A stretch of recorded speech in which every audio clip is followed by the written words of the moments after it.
যখন ধরা খাবে অ্যারেস্ট হয়ে যাবা, ফেরেশতাদের হাতে আল্লাহ রিমান্ডে দেবে, যে দুলাই দে কথা বের কর। রিমান্ডে দেয় তো কথা বের করার জন্য, রিমান্ডারে দুলাই দে কথা বের কর। কথা বের করতে গিয়ে জিজ্ঞেস করবে আলাম ইয়াতিকুম নাজির, এ তুই একটা সত্যি কথা কদি, তোকে কাছে কি বক্তারা যায়নি?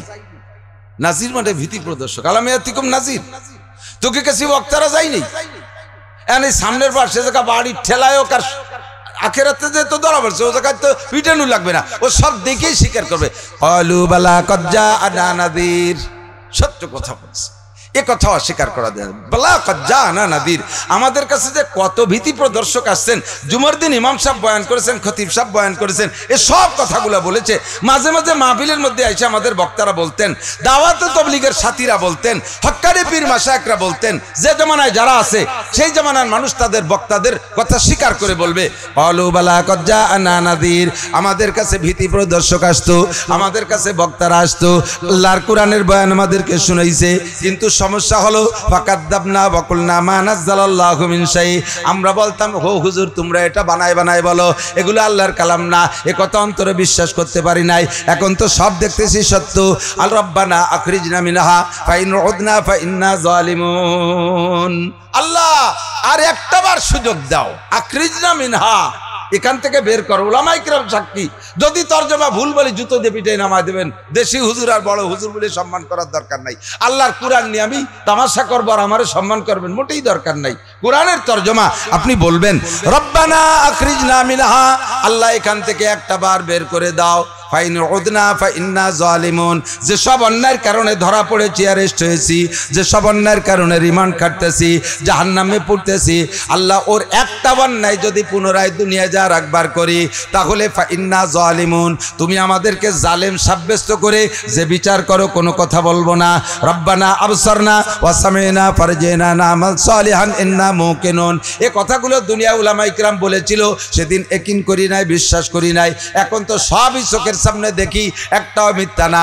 এই তো জান্নাত, এই তো জাহান্নাম, এই তো হুতামা, এই তো লাজা, এই তো ওয়াইল, এই তো ফিরদাউস, এই তো জান্নাতুন নাঈম, সব তো দেখতেছি। জান্নাতীরা জান্নাতে যে আনন্দ করতেছে চোখের সামনে দেখা যাচ্ছে। জান্নাত আর জাহান্নামকে আবার আল্লাহ পাক এমন ভাবে সেট করবেন, সেট করে রেখেছেন যে জান্নাতীরা জান্নাতে থেকে জাহান্নামীদেরকে দেখবে, আর জাহান্নামীরা জাহান্নামে বসে জান্নাতীদেরকে দেখবে। কেন করবেন? জান্নাতীরা জান্নাতে থেকে জাহান্নামীদের অবস্থা দেখলে তাদের জান্নাতের স্বাদ আরো বেশি উপলব্ধি হবে। ভালো করে ক্ষুধা না লাগলে খাবারের মজা টের পাওয়া যায় না, কথা কয় না। জীবনে যত ভালো খানা খাইছেন, যত ভালো খানা খাইছেন, কোন দিন ইফতারির চাইতে মজা পাইছেন কোন? কারণ এইরকম সাইজ মতো কি দিয়ে তো লাগে না অন্য সময়, ঠিক না? সাইজ মতো কি দিয়া। আর আগের আমরা মুরব্বীরা সাক্ষীদের পোলাপান বসবে না, এই জামানার পোলাপানরা অভাবের কথা, আপনাদের অভাবের কথা বললেরা বসবে না। কমপক্ষে বাংলাদেশ স্বাধীনের পরে যে অভাব দেখেছেন, আটাশ যাও, কুড়োস যাও, কুড়োর দাফড়া মনে আছে না? ডাবের ভাত, ডাবের খই, সিলের চালির ভাত, কতটা খাইছেন। রাস্তার বছর বুনো কচু সাপ করতে শুয়োর লাগতো না, ও আমরাই খুঁজে খুঁজে নিচ্ছে, কচুতি কুল পায় না। মানে আজ খুঁজে গেছি, এক সপ্তাহ পর আবার তার ভাষা খুঁজে বেলাইছে। কচুতি তোকে বোধ বুদ্ধি আছে, একটু হওয়ার সুযোগ দে। এই বুনো কচু উঠোই আইনা, এর মুখি মুতা উঠোই আইনা, তেতল দিয়ে খাটার আইন দিয়ে অক্ত কাটাইছেন, এরম মানুষ আছেন না নাই? আমি খেয়েছি, তার আপনারা কেউ স্বীকার না করলে কিছু আসে যায় না। খেয়েছেন বহুত জনে, এখন কি সেই অভাব আছে? সে সময় ওক্তের ওক্তের যে ভাতগুলো খাইতেন, বলেন তো কি পরিমাণ ভালো লাগতো। এখন যে গল্প দেন যে বউরে কন 5 কেজি তেল আনিয়ে দেয়, তুমি এক সপ্তাহে শেষ হয়ে যায়। আর আগে হাটের তে আব্বা 1 পোয়া তেল আনতো, তাই দিয়ে মা সপ্তাহ ভরিয়ে আনতো, তাই কি ভালো লাগতো। এ ভালো লাগা ওই তেলের কেরামতি না, বাড়িরটা তেলের কেরামতি না, কেরামতি হলো ভ্যাটের কেরামতি। কি দিয়ে লাগানো থাকতো সাইজ মতো, যার কারণে তেল দিক আর না দিক সেদ্ধ হইয়ে দিলে সাইলি বেলাই দিতেন খাইয়ে, ঠিক না? আর এখন কি দিয়ে লাগে? আটা দেন বিস্কুট খান, আটা দেন টোস্ট খান, এনে যান চা খান, ওখানে যান কেক খান, ওখানে যান আর একটা খান। খাতি সে মেশিন চালুই রয়েছে, খাই কল মানুষ হয়ে গেছে, খাই কল খাইতে চালে থাকে। ওক্তর আগে কতটা খাইয়ে খিদের পাইন মেরি ছেড়ে দিয়েছে। এরপরে সংসারে রান্না হয়, তাই ওক্তলি একটু থালবাটি নিয়ে বসতে হয়, তাই দায় ঠাইয়ে বসে, নইলে খাওয়ার বাড়ি চাহিদা নাই। অভাব নাই দুনিয়ায়, ঠিক না? অভাব নাই দুনিয়ায়, দুনিয়ার থেকে অভাব চলে গেছে। আল্লাহু আকবার। কি কথা বলতে যে সরে চলে আসছি, কিয়ামতের ময়দানে আপনি সবগুলোই দেখবেন। দুনিয়ায় যত অভাব, দুনিয়ার যত কষ্ট, এই কষ্ট বলতে চাইছি সেটা হলো জান্নাত আর জাহান্নাম। ক্ষুধা ভালো না লাগলে খাদ্যের মজা পাওয়া যায় না, ঠিক না? জাহান্নামীদের ওই দুর্গতি চোখ দিয়ে না দেখলে জান্নাতের যে বিশাল মজা, যে নিয়ামত, এই নিয়ামতের পূর্ণ স্বাদ উপলব্ধি হবে না, অনুভূত হবে না। এর কারণে আল্লাহ তাআলা চোখের সামনে দেখাবে, দেখো যে জাহান্নামীরা কি করতেছে, তার এগেনস্টে তোরা কত সুখী আছিস, এদিকে সুখটা বেশি হবে। আর জাহান্নামীদের সামনে আবার জান্নাত খোলা থাকবে, ওরা ওই জায়গা থেকে দেখবে। দেখবে কি জন্য? যে ওরা ওইভাবে কষ্ট করে আর এরা এরকম শান্তিতে আছে, এদের শান্তি দেখলে ওদের কষ্ট আরো বেড়ে যাবে। সেই সময় বলবেন রব্বানা আবসারনা ওয়া সামিনা, এই তো চোখ দিয়ে দেখতেছি আর কানেও শুনতেছি। ফারজিনা নামাল সালিহান ইন্না মুকিনুন, আরেকটা বার তুমি বাটিয়ে দাও। এখন আমাদের শতভাগ একিন হয়ে গেছে, বিশ্বাস হয়ে গেছে। আল্লাহকে এরে একিন কয় না, এরে বিশ্বাস কয় না। দেখে বিশ্বাসের নাম বিশ্বাস না, দেখা তো দেখা, না দেখার পর যদি কথা মেনে নাও তার নাম বিশ্বাস, ঠিক না? আমি বললাম প্রধানমন্ত্রী চলে আসছে টুঙ্গিপাড়া, এ কথা শুনে যদি বিশ্বাস করেন তার নাম বিশ্বাস। ওই এর মধ্যে আসে, এরবারে নিজে চলে গেছেন, যাইয়ে দেখছেন, সত্যি সত্যি যদি আইসে থাকে দেখছেন, তাহলে কি এর এবার কি আর বিশ্বাস কয়নি? কি এর এ তো দেহে বেলাইছেন, ঠিক না? জান্নাত দেখি নাই, জাহান্নাম দেখি নাই, আল্লাহ দেখি নাই, পুলসিরাত দেখি নাই, হাসর দেখি নাই, নাসর দেখি নাই, কবর আযাব দেখি নাই। তবে নবী পাক বলেছেন, কোরআনে কারিমে বলেছে, হাদিসে বলেছে, আমার বিশ্বাস আছে না নাই? এর নাম বিশ্বাস। তুমি কবরে যাওয়ার পরে, জাহান্নামে যাওয়ার পরে দেখে বিশ্বাস, ওই বিশ্বাসের 5 পয়সার ভ্যালু নাই দোস্ত। যদি বাঁচতে হয় তাহলে এক্ষুনি ঈমান তৈরি করো। এই ঈমান যার আছে তাকে বলা হয় মুমিন। তারে কি কয়? মুমিন। মুমিনের বাংলা হলো ঈমানদার, বিশ্বাসী।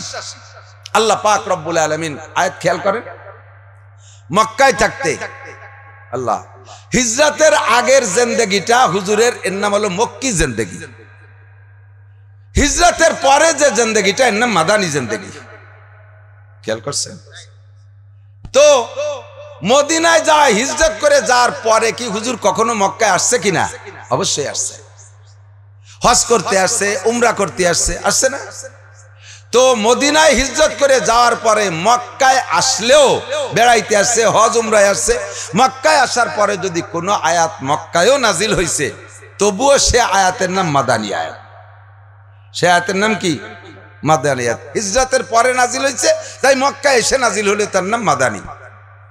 আর হিজরতের আগে যদি হুজুর তায়েফ গেছে, তবুক গেছে, এম্বু গেছে, বিভিন্ন শহরে গেছে, জিদ্দায় গেছে, এমনকি যদি মদিনায় যেয়ে থাকে, ওই জায়গা যাওয়া অবস্থায় যত আয়াত নাজিল হয়েছে সব আয়াতের নাম মক্কি আয়াত। এবার মক্কি আয়াতের ভিতরে আল্লাহ তাআলা হিজরতের আগে আল্লাহ পাক কোরআনে কারিমের ভিতরে মানুষকে ডাক দিয়ে কথা বলার জন্য যে শব্দটা ব্যবহার করেছেন সেটা হলো ইয়া আইয়ুহান নাস, হে মানব জাতি। ইয়া আইয়ুহান নাস মানে হে মানব জাতি। মানব জাতির মধ্যে মুসলমান আছে, অমুসলমান আছে, সবই আছে মানব জাতি।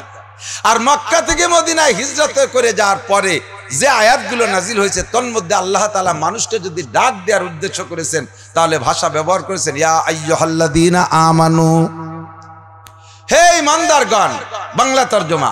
আর এর তাত্ত্বিক তর্জমা হলো হে অন্ধ জগতের অটল বিশ্বাসী পাগলরা। দুনিয়ায় বসে তুমি আল্লাহকে দেখো নাই, আখিরাত দেখো নাই, তুমি আছো অন্ধ জগতে। একজন জন্ম অন্ধ মানুষ যেমন দুনিয়ার কিছুই দেখে না, তুমি দুনিয়ায় আছো আখিরাতের কিছুই দেখো না।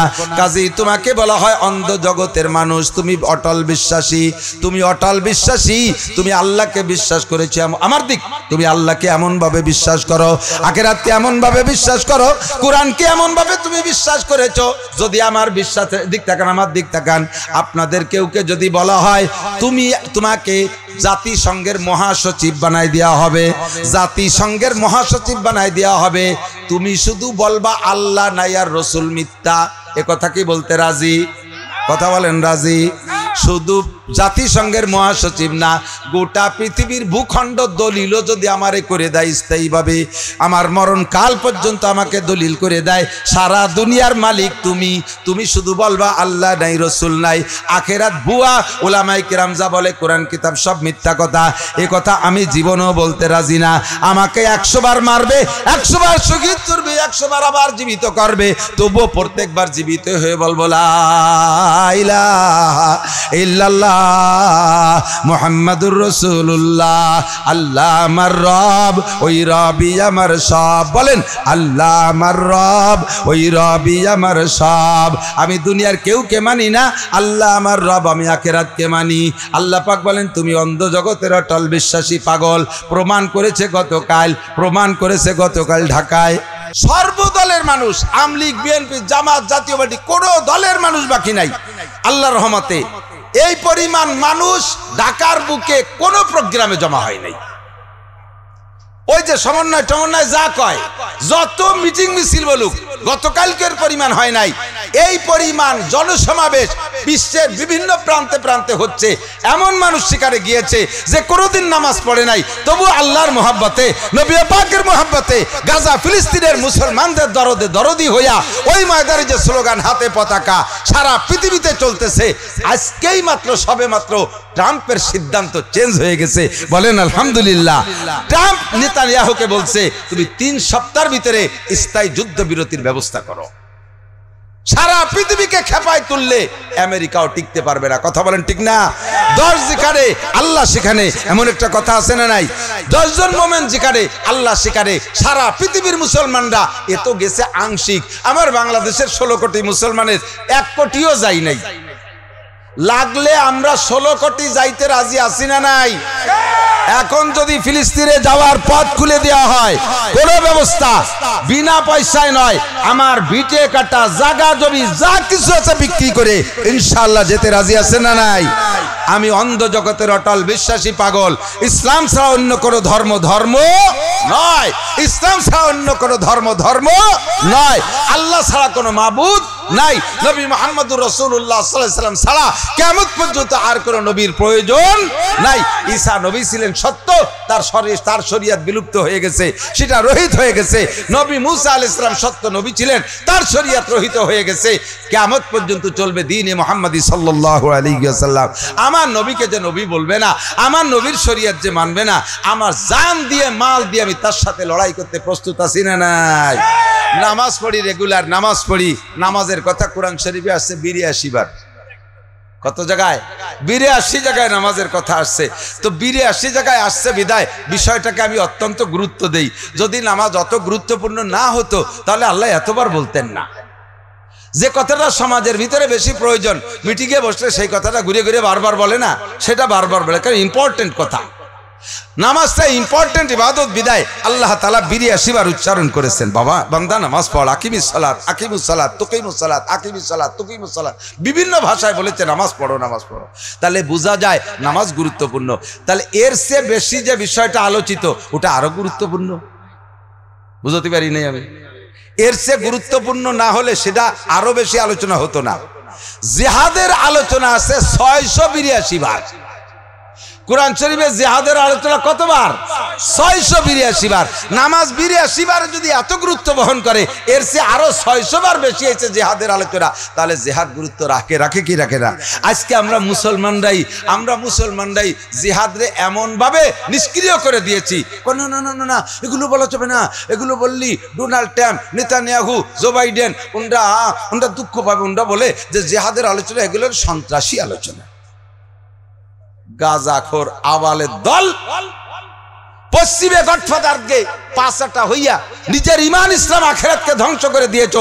মধ্যপ্রাচ্যের ওই দাতালগুলো, মুনাফেকগুলো যেমন হয়ে গেছে, মুসলিম কান্ট্রির বড় বড় পদ দখল করে কুলুদ দল তেল বেচে খাইয়া আকাশে যাইয়া তারা স্থান নিচ্ছে, তাদের দেশে জমি কিনতেছে, আল্লাহর দেয়া সম্পত্তি তাদের পায়ের নিচে তেলে ভরা। এই তেল খনি বিক্রি করে তেল বেচে কুলুরা না, এই কুলুরা এখন আকাশে উঠে গেছে। এই কুলুদ দল এখন আমেরিকার মাইয়ে বিয়ে করে, বাজার করতে আমেরিকা যায়, লন্ডন যায় চা খাতি। চা যে জায়গায় দিয়ে যায়, বাংলা তো প্রতিবারই নিউজের মধ্যে ফেরেশতারা সেই জায়গায় দিয়ে কাপ দিয়ে চা ঢালবে, সেই দিন খায় চা কারে কয়। এই রিসেপ তাইবের দোকান, তার এত ভক্ত, আমি অত্যন্ত প্রশংসা করেছি। সে সবচাইতে বড় ই করছে, জনসমাবেশ করে সর্বপ্রথম ইসরায়েলি পণ্য ত্যাগ করার পরামর্শ সে দিয়েছে। আমার দেশ থেকে ইসরায়েলি পণ্য আমি পরিহার করলাম, বিশ্বের মুসলমানরা ইসরায়েলি পণ্য পরিহার করো, বাণিজ্য সম্পর্ক ছিন্ন করো। আমি কূটনীতিক উঠেই নিয়ে আসছি, ওদের সাথে আমার কূটনৈতিক সম্পর্ক নাই। বাহ্যিকভাবে এমন সুন্দর বক্তব্য দিয়ে সারা পৃথিবীর মুসলমানের কাছে দোয়া নেছে আর প্রশংসা নেছে, অথচ কাম করছে কি জানেন? সবচাইতে বেশি ইসরায়েলের তেল দেশে তুরস্ক, এখনো দিয়ে যাচ্ছে। এবং যুদ্ধের অস্ত্র বাড়ানোর জন্য অস্ত্রের যে অংশ, অস্ত্রের যে পার্টসপাতি এবং মাল ম্যাটেরিয়াল সবচেয়ে বেশি দিয়ে যাচ্ছে তুরস্কওয়ালা। হ্যাঁ, ওরা শালা বেটা শালা করলে তো আপনি ফুবো জান হয়ে যান, ওর কুটুম্বিতেই হবে না ওর সাথে কোনো কথা। কন মুনাফিক আর সৌদির প্রেসিডেন্ট, আরে তুই মক্কা মদিনার মালিক, সৌদির বাদশা হইয়া যদি এখনো পর্যন্ত সৌদি বিশ্ব নবী মুহাম্মদ রাসূলুল্লাহ তোর দেশের মাটির নিচে শুয়ে আছে, সেই নবীর দেশে মাতুব্বারি করবি, ওদিকে মুসলমান মার খাবে, আর তুই আমেরিকার পাঁচাটা গোলাম হয়ে থাকবি। আল্লাহর কাছে যেতে হবে, নবী পাকের সামনে দাঁড়াইতে হবে তোকে। কথা বলুন ঠিক কি ঠিক না? আমরা বাংলাদেশি অনেক দূরে পড়ে গেছি। পাশা যদি হতো তাহলে কবে আইটে চলে যেতাম গামছা ভরিয়ে পানি জবাইয়া, ঠিক না? অস্ত্র লাগতো না, বটি আর কাশি খুন্তা কুড়েল নিয়ে কেড়াইল নিয়ে নামিয়ে পড়তাম আমরা। তো এই অভ্যাস আছে আমাদের। এদের স্বাধীনতা যুদ্ধ করেছে যারা মুরব্বীরা, তাদের হাতেও তেমন কিছু ছিল না। এরা দাও কাছে খুন্তা কুড়েল আর চৈতে ডেলা দিয়ে গাওয়াইয়া বিমান ফেলাইছে, পাকিস্তানিকে বাড়ি দূরে ফেলাইয়া এই সামান্য ছোট্ট বাংলাদেশ স্বাধীন করেছে। আমাদের সে স্বভাব আছে, একটু দাওয়াত দিই আয়, একটু দাওয়াত দিই আয়, কেড়ালির বাড়ি তো খাইস নেই। আমার কাশিয়ানি হুজুর ছোট একটা গল্প কইতো মাঝে মাঝে, আল্লাহু আকবার, কয় কি একবার টাবুরে নৌকায় উপারের থেকে গোবরডাঙ্গা বরাবর টাবুরে নৌকায় উপারের থেকে এবার আসতেছি, তো বড় গণিত থেকে এদিকে আসতেছে গোবরডাঙ্গা দিক, নৌকা দিয়ে মাঝখানে নদী দিয়ে মেলাখানিক আসা লাগে। তো এর মধ্যেই দেই যে স্টিমার আইছে, স্টিমার তো দেখছেন যারা দেখছেন, স্টিমার বড় স্টিমার শিবলি জাহাজ। এখন ওই শিবলি জাহাজের এমনিতে যে ঢেউ হয়, ফাঁসের অনেক ছোট নৌকো, সেই ঢেউ তিনি ডুবে যেত, বুড়িয়ে যেত। এখন সেই স্টিমারের যদি সামনে পড়ে তলে পড়ে যায় তাহলে কেমন হয়? কন এখন তো হুজুরও দোয়া কালাম পড়া শুরু, হুজুর যা বলছে দোয়া কালাম পড়া শুরু করে দিয়েছি, আজকে মরা ছাড়া উপায় নেই। সাথে মহিলারা সাতরাতি পারে কি পারে না জানিয়ে, পারলিও দুই তিনটে নিয়ে কিভাবে কি দেখি আর শেষে বয়তে পারছি না, মা টাবুরে মাঝিও তো ভয় পাচ্ছে, সে টাবুরে মাঝি বইটিয়ে দে এই স্টিমারে এইরকম দিয়ে আসছে। তার মানে সরো আমি ঠেয়াতে আমি বাড়ি উঠতেছি না, তুমি তো স্টিমার আলোর ব্রেক টেরে করে কোনো মতে ব্যাগ গিয়ার টেয়ার দিয়ে কাটাইয়া ওই টাবুরিয়া নৌকো বাসায় দিয়েছে। বাসায় দেওয়ার পর তো সবাই খুশি। এবার টাবুরিয়া মাঝি আলা হুজুর রে কয়, হুজুর দেখছেন টাবুরিয়া মাঝির বৈঠের বাড়ির ভয় স্টিমার আলাও করে, এই যে বৈঠের বাড়িতে আছে ও সেই ভয়তে সরিয়ে গেছে।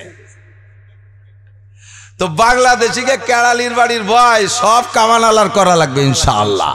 কথাক্ষণ ঠিক না? আমরা নামতে রাজি।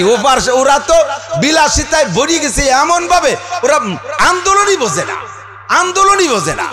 কারণ জায়গায় বসে বস্তা ভরা তেল বেচা টাকা দিচ্ছে, জায়গায় বসে আরামে খাচ্ছে। কি দরকার আছে সুহি খাতি বুতি কি লেছে নাকি এত লাভালাভি করবো? আমাকে রাজা যা করে করি বেড়ে।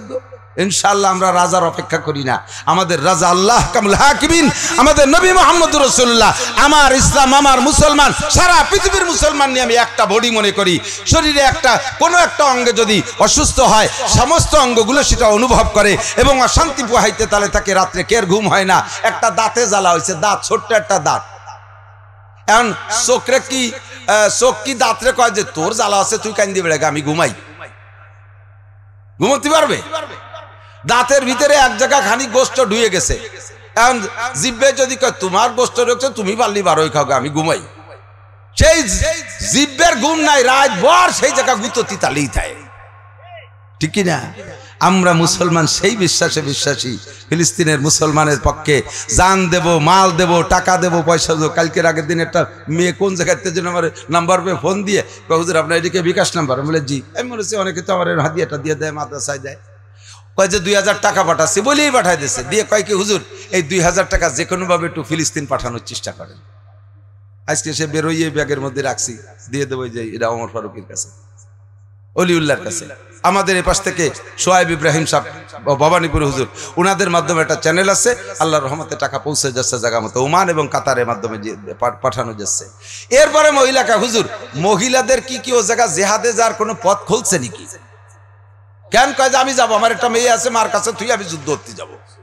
পাগল হয়ে গেছে, সে দেখছে ফেসবুকে আসছে, ছবি আসছে, একটা ফিলিস্তিনি মহিলা, ছোট্ট ছোট্ট বাচ্চা একটা কোলে, এই বাচ্চাটা কোলে ইতিমধ্যে অবস্থায় মহিলা গর্ভবতী, গর্ভ ডেলিভারির জন্য কোথায় যাবে জায়গা খুঁজে পাচ্ছে না, কোনো মানুষ নাই, তার স্বামী নাই, স্বামী শহীদ হয়ে গেছে, মা বাপ শহীদ হয়ে গেছে, উপরের বড় বড় সন্তানরাও শহীদ হয়ে গেছে, ছোট্ট কোলেরটা শুধু সাথে নিয়ে দৌড়ে বেড়াচ্ছে পাহাড়ের উপরে, ছোট্ট টিলা পাহাড়ে মরুভূমির ভিতরে যায়, সেখানে এভাবে মোড়ামুড়ি করতেছে।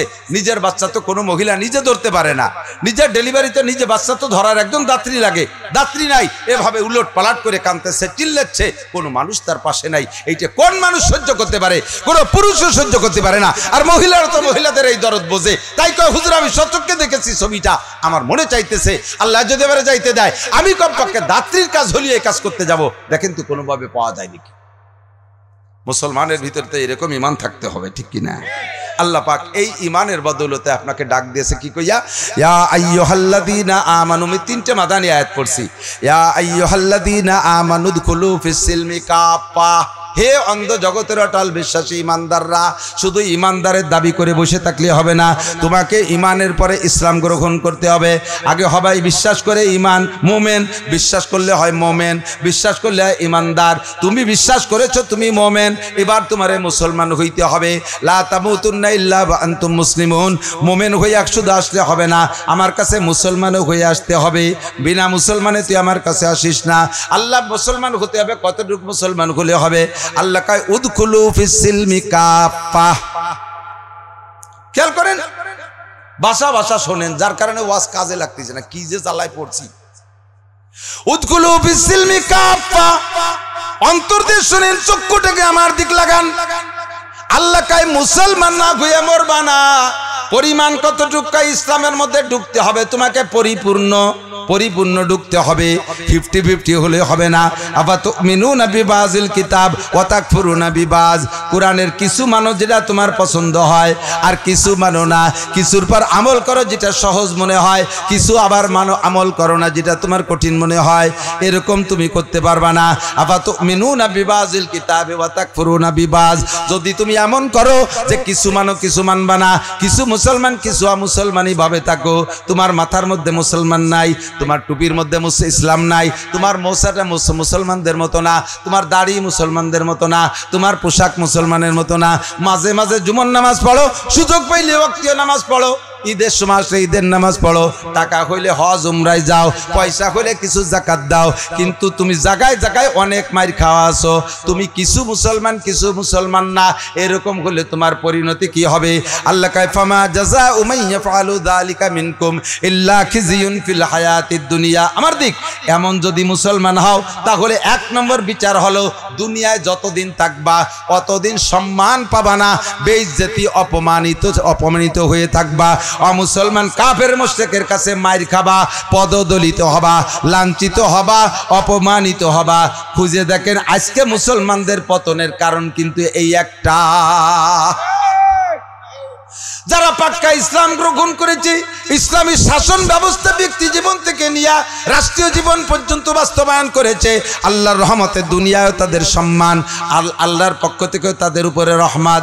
বিশ্বাস না করেন আপনি একটু বাস্তব বর্তমানে খবর নেন। আফগানিস্তান, আজকেই খবর পাইলাম আফগানিস্তানের আমিরে শরিয়াত, যিনি সর্বোচ্চ ধর্মীয় নেতা, যিনি উনি ঘোষণা দিয়েছেন আফগানিস্তানের প্রত্যেকটা প্রদেশে ব্যক্তি জীবন থেকে নিয়ে রাষ্ট্রীয় জীবন পর্যন্ত সম্পূর্ণ কোরআনী শরিয়া বাস্তবায়ন করিতে হইবে। কোথাও কোনো বিন্দু মাত্র ছাড় হবে না। জেনা করলে ধরা পড়লে পাথর মেরে শেষ করতে হবে। অবিবাহিত হলে 100 করে ডোরা মারতে হবে। চুরি করে ধরা পড়লে প্রথম ডান হাত কেটে দিতে হবে। এরপর আবার চুরি করলে বাম পায়ের থোড়ার নিচে কেটে দিতে হবে। আবার চুরি করলে বাম হাতের কবজা কেটে কেটে দিতে হবে। এরপরে চুরি করবা কি দিয়ে? তারপরও যদি কোনো কায়দায় চুরি করতে পারো আর করো, ধরা পড়লে ডান পায়ের কবজি কেটে দেওয়া হবে।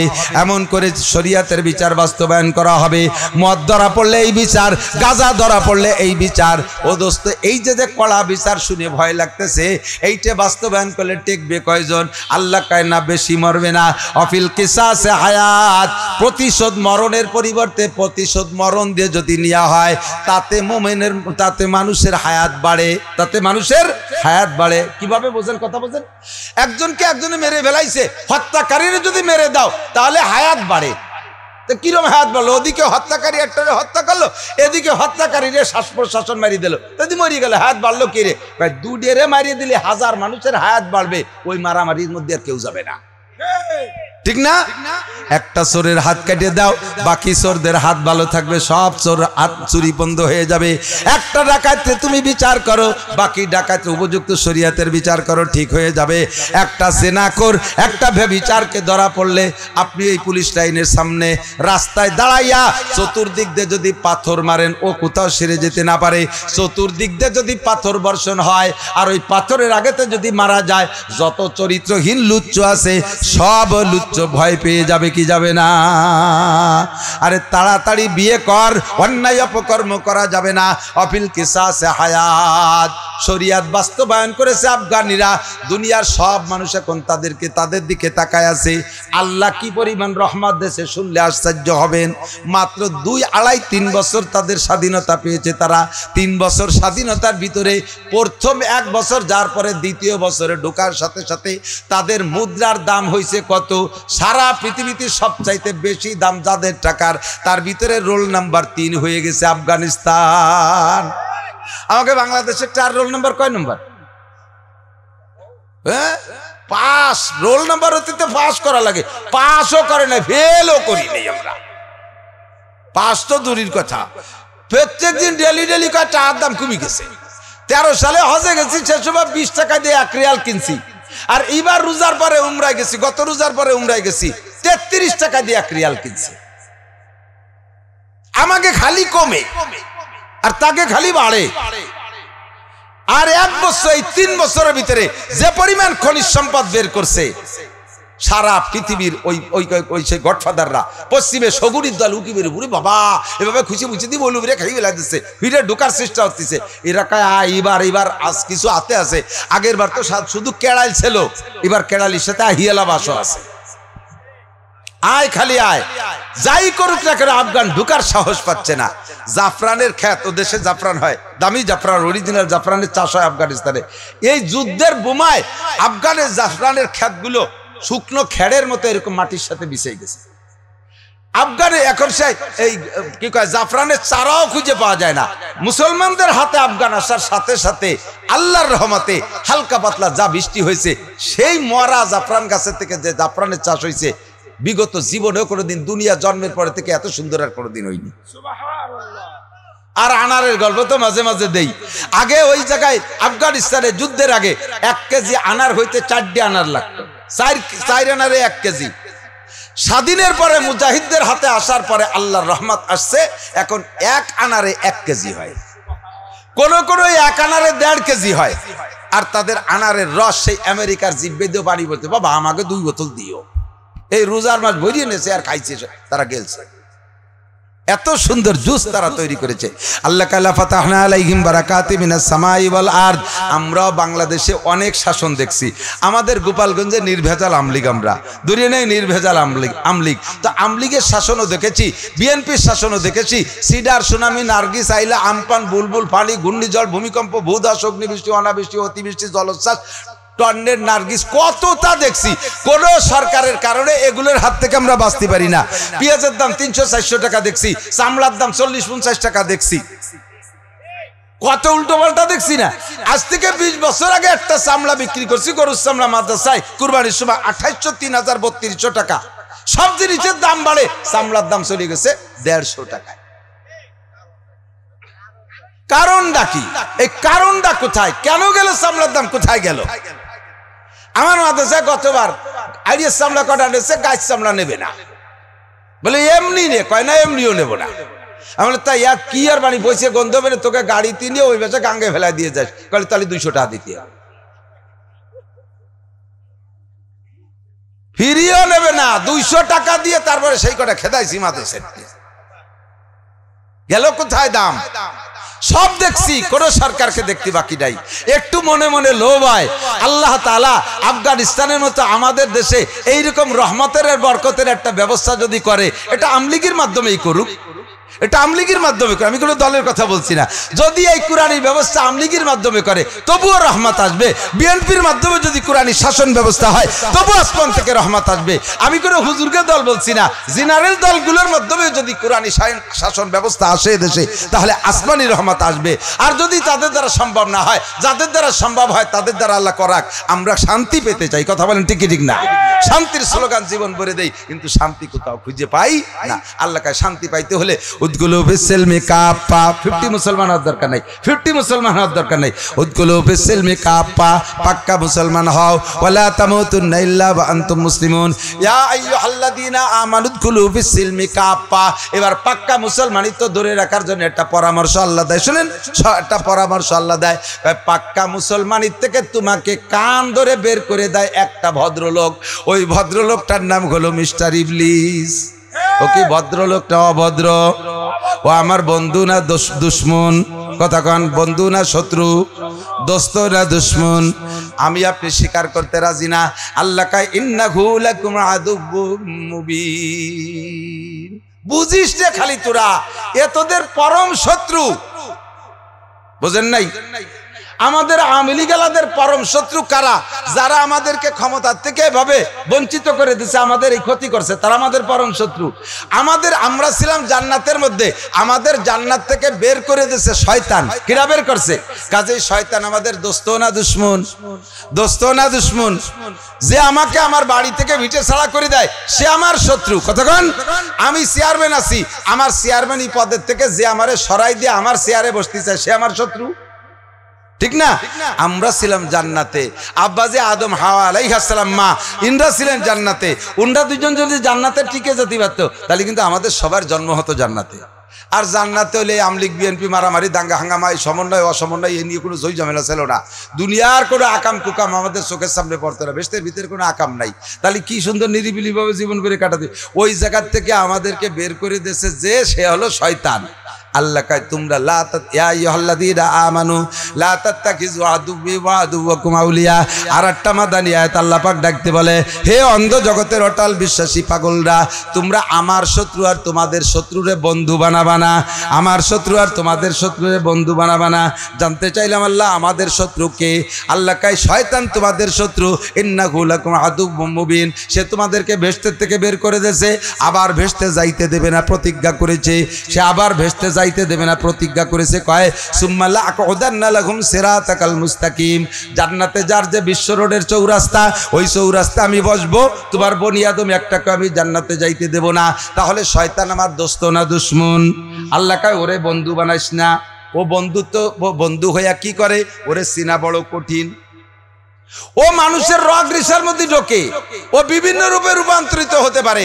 কখনো কখনো বড় হুজুর সাইজে আসবে, কখনো পিসাব সাইজে আসবে। দেখেন না দেওয়ানবাগির কত বড় বুড়ি, এদেশের হাজার হাজার শিক্ষিত মানুষ তার ভক্ত।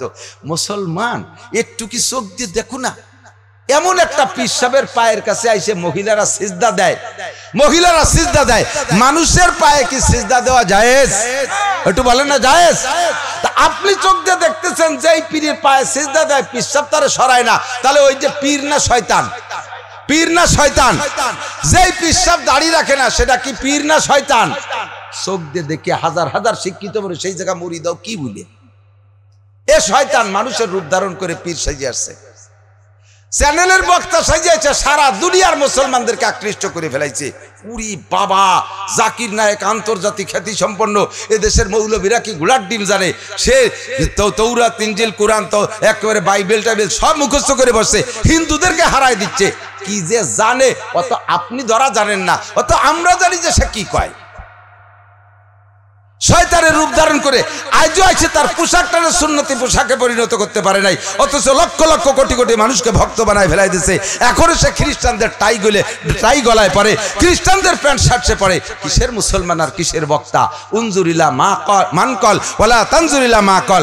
ভালো কথা বলার মানুষের অভাব নাই, ভালো কথা বলার মানুষের অভাব নাই, কিন্তু বলনেওয়ালারে দেখো, সে যা বলে বলা অনুযায়ী তার মধ্যে যদি আমল থাকে তাহলে তার কথা শোনো, যে বলা অনুযায়ী যদি সে আমল না করে তাহলে বুঝবা যে তার কথার মধ্যে ফাঁকি ঝুঁকি আছে। কতক্ষণ কথার মধ্যে 2 নম্বরই আছে। নিজে বলে আমল করে না। আমি পর্দার কথা বলি, আমি বেপর্দা করি। আমি সুদের বিপক্ষে কথা বলি, অথচ আমি নিজে সুদে কারবার করি। আমি ঘুষের বিপক্ষে কথা বলি, অথচ সরকারি চাকরি একটা দেওয়ার সময় আমি 3 লাখ টাকা দিয়ে ঘুষ দিয়ে বিয়ে করছি। আপনি যদি জানতে পারেন তাহলে জীবনে কোনোদিন আমার মুখে ঘুষের বিপক্ষে যদি কথা আসে আপনি কি মন দিয়ে শুনবেন? আপনার ভিতরে একটা কামড় দেয়, ও হুজুর চিনি রে হুজুর, তুমিও সেদিনকে অফিসে ঘুষ দিয়ে মাল উঠাই নেছ, আর তুমি কও ঘুষের বিপক্ষে। এরকম একটা অবস্থা আসবে কি আসবে না? হ্যাঁ, এই জন্যে শয়তান বিভিন্ন রূপে রূপান্তরিত হয়ে আসে। কে কোন সময় আসে? আমার দেশের জনগণ শয়তানের হাত থেকে বাঁচার সহজ পথ বলে দেব।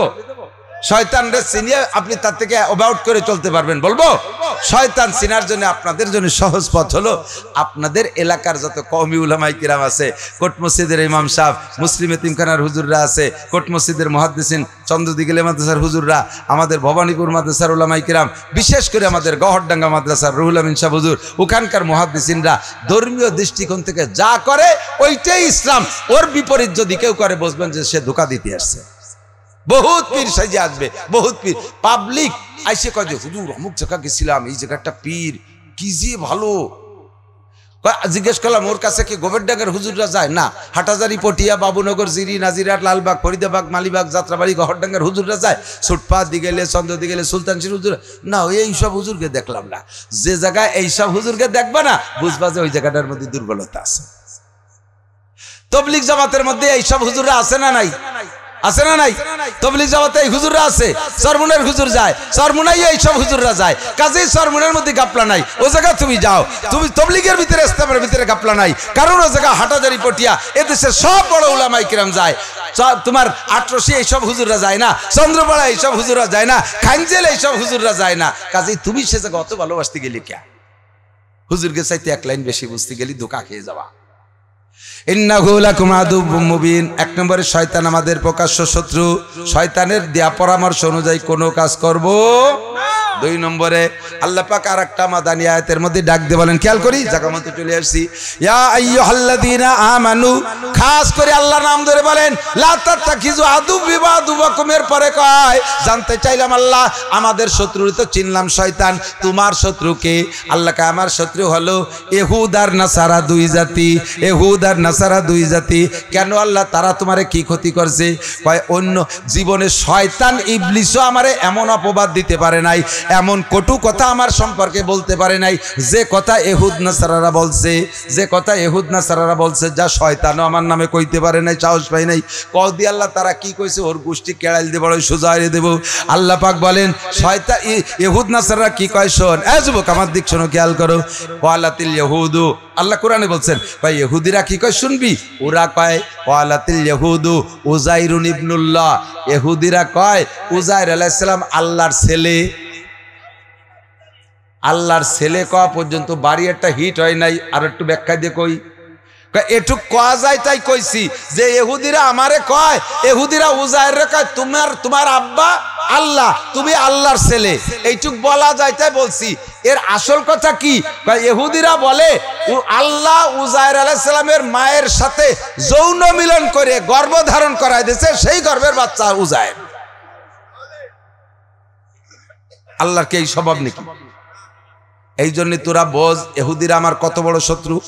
2 নম্বরে ওয়াকালাতিন নাসারা, এবার নাসারারা আমার শত্রু কেন? তারা কি কয় শোন, ওয়াকালাতিন নাসারা মাসিহ ইবনুল্লাহ, ইহুদি হলো ইসরায়েলিরা, আর নাসারা হলো আমেরিকান খ্রিস্টানরা। কয় ওয়াকালাতিন, আমাদের এখানে খ্রিস্টান আছে না, এই যে খ্রিস্টান মিশনারি মাওলানা বলছে ওয়াকালাতিন নাসারা মাসিহ ইবনুল্লাহ, আর খ্রিস্টানরা কয় আল্লাহর ছেলে ঈসা আলাইহিস সালাম। এর তরজমা হলো আল্লাহ তাআলা মারিয়ামের সাথে গোপনে বাইতুল মুকাদ্দাস মুকাদ্দাসের ভিতরে সরাসরি যৌন মিলন কইরা আল্লাহ মারিয়াম রে গর্ভ ধারণ করায় দিয়েছে। সেই গর্ভের সন্তানের নাম ঈসা। একটু জোরে কন্যা নাউজুবিল্লাহ। আল্লাহ কয় এমন অপবাদ জঘন্য কথা শয়তানও আমার নামে বলে নাই। কাজে ওই দুই জাতি আমার শত্রু। তোদেরকে আমি অনুরোধ করি লা তাত্তাখিজুল ইয়াহুদা ওয়ান নাসারা আউলিয়া। এই দুই জাতিরে কেউ দোস্ত বানাবি না, এই দুই জাতিরে বন্ধু বানাবি না, তাদের কালচার অবলম্বন করবি না, তাদের চুলের মতো চুল বানাবি না, তাদের দাড়ির মতো দাড়ি বানাবি না, তাদের টুপি ক্যাপের মতো টুপি ক্যাপ পরবি না, তাদের প্যান্ট শার্ট যেন তোদের গায়ে না দেখি, তাদের ভাষার মতো যেন তোদের ভাষা না হয়। তোদের ভাষা আন্তর্জাতিক, তাদের ভাষা আন্তর্জাতিক না। মুসলমানের ভাষা আরবি। কতক্ষণ? আপনার নাম কি? আব্দুর রহমান। এটা ইংরেজি ভাষা না বাংলা ভাষা? আব্দুর রহমান আরবি ভাষা। আপনার নাম আব্দুল্লাহ আরবি ভাষা। ওই আমেরিকার মুসলমানদের নামও আব্দুল্লাহ আব্দুর রহমান। সেই জাপানি মুসলমান অরিজিনাল জাপানি, সে জায়গায় যদি মুসলমান হয় তার নাম আব্দুর রহমান, আব্দুর রহিম, আব্দুল কালেক, আব্দুল মালেক। ঠিক কিনা? জাপানিরা ইংরেজি এখনো পড়তে চায় না। ওই ইংরেজরা আমেরিকানরা হিরোশিমায় বোমা মারছিল, সেই রাগে জাপানিরা আজও ইংরেজি পড়তে চায় না। শুধুমাত্র তাদের পণ্যকে এক্সপোর্ট করার জন্য আন্তর্জাতিক ভাষা বানায় দিয়েছে ইংরেজি। সেই জন্য একটু লেখাপড়া করে ইংরেজি। বাকি তারা তাদের ভাষাই বিজ্ঞানী, তাদের ভাষায় বিজ্ঞানী। বিশ্বের শ্রেষ্ঠ বিজ্ঞানী জাপানে। প্রযুক্তিতে তারা সর্বশীর্ষে। ইংরেজি এক লাইনও পড়লো না, ইংরেজি পড়লোই না। নিজেদের ভাষা দিয়ে তারা বিজ্ঞানী হইয়া এত আবিষ্কার করতে পারলো। তাহলে আমি কেন ইংরেজি পড়ে নিজের পাণ্ডিত্য জাহির করতে যাব? ইংলিশ না পড়লে সেটা শিক্ষিত না, ইংলিশ না বলে শিক্ষিত না। ইংরেজি আন্তর্জাতিক ভাষা। কিসের সাথে তার আন্তর্জাতিক? পৃথিবীর 800 কোটি মানুষের ভিতরে 200 কোটি মানুষে অবিরাম শুদ্ধ ইংরেজি ভাষায় কথা বলতে পারে না। 200 কোটি মানুষে পারে না। কারণ 800 কোটি মানুষের ভিতরে 450 কোটি মানুষ হলো এশিয়া মহাদেশে। 800 কোটির 450 কোটি মানুষই এশিয়া এক মহাদেশে, আমাদের মহাদেশে। আর 350 কোটি ওই পাশে 6 মহাদেশে। সেই 350 কোটির ভিতরে খুঁজে দেখেন কয়জনে অবিরাম শুদ্ধ ভাষা ইংরেজি বলতে পারে। আর আমাদের এশিয়া মহাদেশে কয়জন বলতে পারে? এ জায়গা যে কয়জন আছেন পার্সেন্ট এরকমই বের হবে। এ জায়গা যে কয়জন বসা আছেন আমার মনে হয় জনতে 2-3 জন হয়তো ইংরেজি কথা বলতে পারেন অবিরাম। তাও মনে হয় পাবেন কি পারা যাবে কিনা। আমি জীবনেও ইংরেজি কইতে পারি না। আমার তো ছেলে মেয়ে কম হয় না, আমি তো কম খাতে পারি না, আমার তো কামাই রোজগার কম নাই, আমার তো মান সম্মান কম নাই, আমার তো কোনোটাই অসুবিধা হচ্ছে না। ইংরেজি বলতে পারি না বলে আমার পেটে হজম হচ্ছে না তা না, আমার গ্যাস বেরিয়ে যাচ্ছে তা না। কিন্তু 200 কোটি মুসলমান যদি নামাজ পড়তে যায়, সূরা ফাতিহা ইংরেজিতে বললে হবে না? কথা কয় না। সূরা ফাতিহা ইংরেজিতে বললে হবে, আত্তাহিয়াতু তো বললে হবে, দোয়া কুনুত ইংরেজিতে, কিসি বলা লাগবে? তাহলে 800 কোটি মানুষের ভিতরে 50 কোটি মানুষে অবিরাম ইংরেজি বলতে পারে। সেই ভাষা যদি হয় ইন্টারন্যাশনাল, 200 কোটি মানুষের 200 কোটি মানুষেরই নামাজের মধ্যে আরবি লাগে, নামাজের মধ্যে আরবি লাগে। এই আরবি 200 কোটি মানুষের ভাষা। কাজেই 200 কোটি ভাষা, 200 কোটি মানুষের ভাষা আরবি, এটাই হবে ইন্টারন্যাশনাল। কে আমার ইন্টারন্যাশনাল কইল না তাতে আমার কিছু আসে যায় না। আমরা মুসলমান, আমাদের ভাষা আরবি, আমাদের কবরে মুনকার নেকিরের ভাষা আরবি, মার রব্বুকা আরবি, ওমা দীনুকা আরবি। ওই ইংরেজের দেশে যারা মারা যাবে তাকেও কিন্তু হোয়াট ইজ ইউর নেম ইংরেজিতে, হোয়াট ইজ ইউর ধর্ম, তুমি কোন ধর্মের, ইংরেজিতে বলবে না, বলবে মার রব্বুকা। ও জায়গাও মার রব্বুকা। ওই জাপানি মূল্যেও মুসলমান অমুসলমান মার রব্বুকা। কবরের ভাষা আরবি, কোরআনের ভাষা আরবি, হাদিসের ভাষা আরবি, নবীর ভাষা আরবি, ফেরেশতার ভাষা আরবি, আল্লাহর ভাষা আরবি, জান্নাতীদের ভাষা আরবি। জোরে বলেন সুবহানাল্লাহ। কাজেই আমি ইংরেজির অত ভক্ত না, আমি ইংরেজির অত ভক্ত না। এই মুসলমান যুবক, আজকে থেকে পাক্কা সিদ্ধান্ত, পর্দার আড়ালের মা বোনেরা, ওলামায়ে কিরামরা বর্তমানে যেই আন্দোলনটা করতেছে, আমরা ফিল্ডে যে যুদ্ধ করতে পারবো না, আমরা তাদের সাথে যুদ্ধ আল্লাহই আমারে বলে দিয়েছে, তাদের বন্ধু বানাবা না। বন্ধু না বানাইতে, বন্ধুর বিপরীত শত্রু, বন্ধুর বিপরীত শত্রু, তাদের সাথে শত্রুতাই করতে আল্লাহ তাআলা বলছেন। আল্লাহ নিজে বলেছেন কাতিলুহুম হাইসু ওয়াজাতুমুহুম, যেখানে পাও সেখানে হত্যা করে দাও। ফাজরিবুহুম ফাওকাল আনাক ওয়াজরিবু মিনহুম কুল্লা বানান, মাথায় বাড়ি দিয়ে ফেলাই দিবি, বাড়ইয়ে গিরে ছুটোই ফেলবি। মাইরু আল্লাহ শিখিয়ে দিয়েছে। এ কি মারতে কইছে মুসলমান রে? অমুসলমানকে মারতে কইছে না? তাহলে মারামারি করতে আল্লাহ বলছেন 682টা আয়াত কইছে জিহাদের, মারামারি করার। আমরা এখন ওই জায়গা যাইয়ে মারামারি করতে পারতেছি না। তা আমরা যা পারি তাই করতে পারি না? কতক্ষণ যা পারি তাই করতে পারি না? বদরের যুদ্ধের সময় মুসলমান তো অল্প কয়জন, আর ওই লিডাররা আইছে 1000। তো এক মুসলমান একটা কাফের রে এক কোপ দিয়ে হাত একখান কাটি ফেলাইছে। ও ওই কাফের এবার আরাকাত দিয়ে তরবারি ধরছে, মুসলমান আরাক কোপ দিয়ে আরাকাত কেটে ফেলেছে, দুই খান শেষ। এখন তো তরবারি ধরার নাই, এখন তো তার মরা অনিবার্য। এবার আরাক কোপ দিয়ে ঠ্যাং একখান ফেলাই দিছে। মরার আগে যতটুকু হুশ আছে ওই কাফের মরতিছে, মুসলমানে মারতিছে আর কাফের এটে মরতিছে, তিন খেল ফেলাই দিছে। এখন কি আর তার যুদ্ধ করার কিছু আছে? মরবেই অনিবার্য, উভার শিওর হয়ে গেছে, মরিয়ে তো যাবই, এখন ধরে গলাটা কাটবে। ওই কাফের লাস্ট সিদ্ধান্ত যে মরিয়ে তো যাবই, মরার আগে যতটুক পারি মুসলমানদের ক্ষতি করে তুই মরব। কি ক্ষতি? মুসলমানদের ওই বদরের যুদ্ধের ময়দানে পানির ছোট্ট কুয়ো বানাইছে, ওর মধ্যে একটু পানি জমছে, গতকালকে বৃষ্টি নেমছিল, সেই বৃষ্টির পানি, আর যেটুক পানি নেছিল ওর মধ্যে ঢেলি রাখছে। এই কাফের লাভ দিয়ে একখান ঠ্যাং মরার আগে লাভ দিয়ে যায়, সেই ঠ্যাং খান পানির মধ্যে নামাই দিয়ে এক ঠ্যাং দিয়ে পানি গুলাচ্ছে, আর একদিক দিয়ে মুসলমান তার গলা কাটতেছে, আর মরার ভিতর দিয়ে পানি গুলাই কয় মরিও যদি যায় তবু মুসলমানের মরার আগে পানিটুকুলি গুলাই দিয়ে যাব। কত বড় শয়তান চিন্তা! আমরা এই জায়গার থেকে কিছু করতে না পারলেও, বোমা মারতে পারবো না, কিছু করতে না পারলেও 10টা টাকা হলেও পাঠাই দেবো। আরে তাও যদি না পারি, কমপক্ষে মরার আগে হলেও তোদের পানি গুলাই খেয়ে মরবো, তোদের পানি গুলাই খেয়ে মরবো। বিশ্বের সমস্ত ইসরায়েলি পণ্য আজকে থেকে আমরা চিরতরে বর্জন করলাম। এই পণ্য বর্জনের মাধ্যমে হলে আমরা পানি গুলাই খেয়ে মরবো। কথা কোন ঠিক না?